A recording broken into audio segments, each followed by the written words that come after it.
Alright guys, this is time for week 4's... What was that? One more time? Or in other words, and in English, Game of the Week! Sorry, that kind of goes with the boards going a little bit German this week. Speak the Durchfalle. God knows. I don't know how I'm German. I couldn't speak that ugly fucking language. Sorry, German. In this week's Game of the Week, we have Team Durchfalle against Team GE PackerKillers. It's an interesting matchup, like I was saying before in the preview. GE PackerKillers, a lot better team than his 0-3 record would say. Unfortunately, this week he's got his quarterback on a bye week against, which is Tony Romo. Steven Jackson is injured. He's a game time decision. Don't know whether he's going to play or not, obviously. Dwayne Bowe is also out on reserve in case he just found their stride. Oh, man. I mean, he's getting kind of beat up with that. And on the flip side, Durchfalle has nobody on the bye week except for the Chiefs defense, so he's not really affected by it. Going into the matchup, replacing Tony Romo at quarterback for the PackerKillers is Chad Henne. Chad Henne going up against the New England defense.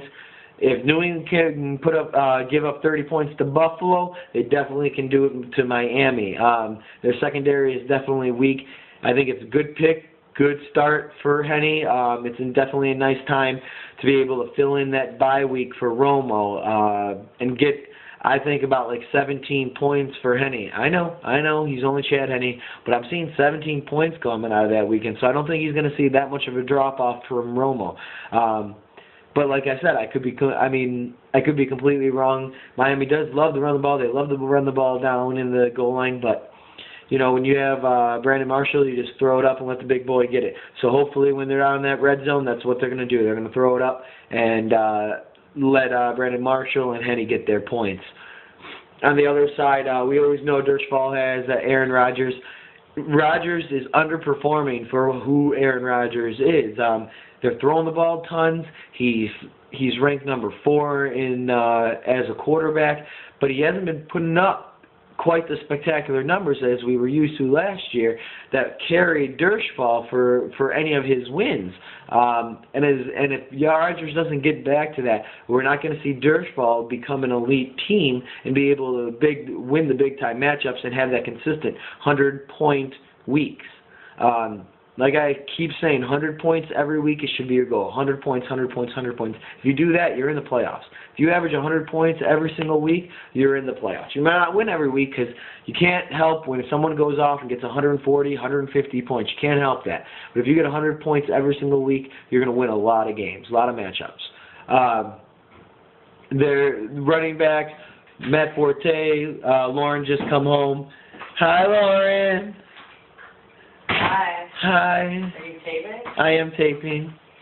It's it's this week's Game of the Week.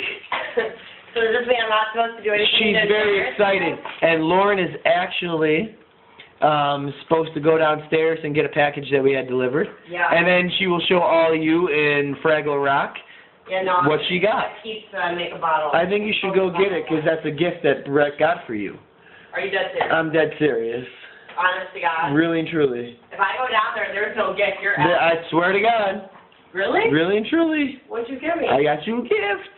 I got a piece. Stay tuned. She'll bring it up. Maybe it won't be in this Game of the Week, but it will be in matchup number 2 if it's not. Like I was saying, Durchfalle, Matt Forte, Maroney, and Wayne fill his middle 3. Forte definitely had a down week last week. He still pulled out the victory, but he had a down week. We'll see how he does against the Giants. Lawrence Maroney for Denver. With no Sean Moreno out, he's going to get a lot more carries. So it's smart for Durchfalle to pick up Lawrence Maroney as Moreno's sitting on the bench. Against the Tennessee defense, pretty strong. I'm looking at still double digits, maybe 10 to 12 points. Reggie Wayne, always strong, and against Jacksonville defense, it's always hard to say who the ball's going to go to in Indianapolis, but Reggie I'm seeing with 15 points this week. On the other side, PackerKillers, Peyton Hillis, John Kuhn. I know it's bye weeks, guys. I know it's bye weeks, but John Kuhn, you can find someone else that might give you the points. Kuhn is not going to give you a lot. You're going to have to beg for a touchdown from him. Might happen, but when you have to beg for a touchdown to get a lot of any kind of points, it's not looking too good. A dive for Indianapolis, that's hard too. You never know who he's going to, but Jacksonville defense, he should still get some points. I'm thinking about 7-8 out of a die this week. Receivers, Deshaun Jackson and Lance Moore for Durchfalle. Lance Moore is up and down, up and down. You have no idea what's going on with him. He'll get tons of points one week, then you'll pick him up and be like, yes, I got Lance Moore. No one else got him, and then he's going to fall flat on his face and he gets 1 point. He's not Breeze's favorite target. He'll never be Breeze's favorite or even top 3 target. But sometimes he gets open, so he's a really hit or miss kind of guy. If I was Durchfalle, I would definitely try to find a trade that he can get him another solid flex or solid receiver. Deshaun Jackson and Philly. Deshaun Jackson didn't have a great game last week. He did put up points. He put up points mainly because of one long touchdown reception. That's what you're hoping out of Deshaun Jackson. We'll see how it does. He's still not playing, him and Vic aren't playing any strong defenses yet. They're going against Washington. We'll see how they do. They're a little bit step up from the defense that they have been playing, but still not anything elite. On the other side, PackerKillers, Randy Moss, Akeem Nicks. Moss is going against Miami, strong defense. I think they really like the key on their opponent's #1 receivers. I don't see Moss having a lot of points, but because of that, I see Welker having a lot of points out of that. I think Moss is going to be under 10. He's going to be flying around that 7-8 range. No touchdowns. Hakeem Nicks for the Giants against Chicago. Chicago looked really good on defense against Aaron Rodgers.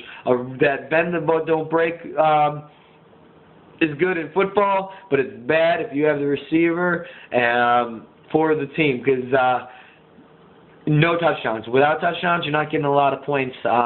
Hakeem Nicks, I don't think is finding the end zone. Give me 40 yards, 4 points. Zach Miller against Houston. Good fantasy value, still think around 6.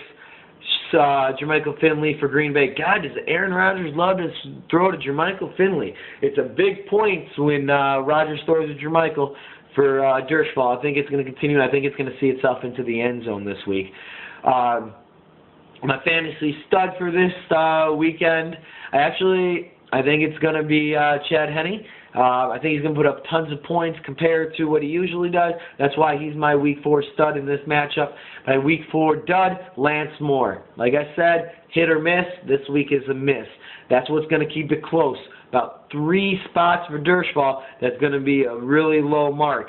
Other than that, Durchfalle's got the lead, but I'm going to still have to predict Durchfalle drops PackerKillers to 0-4. Unfortunately, it's going to be another close one and a heartbreaker for D-Row. Sorry, D-Row. You're going down to 0-4. You're going to lose by under 10 points again. I'm going to say 7, but I definitely think it's going to be close. Stay tuned. Matchup number 2 coming up next. Peace.